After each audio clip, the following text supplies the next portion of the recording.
Hi, this is Reggie, and I'm from Restore Plus Physical Therapy. And today I'm going to show you how to do a simple stretch for your neck.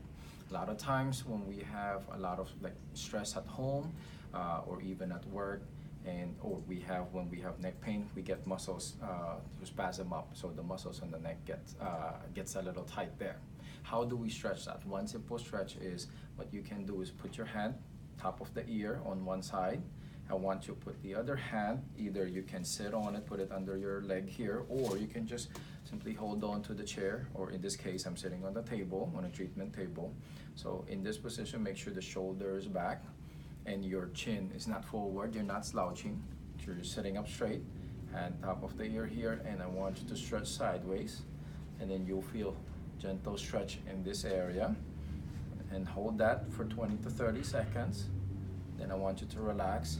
You can do it 3 times on one side, and then you can reverse, and then you do it 3 times on the other side. Try that, and you'll see if you actually will have some release of the tension here. But if it causes a lot more pain, then you make sure that you stop and give us a call. All right, and that's the tip of the day.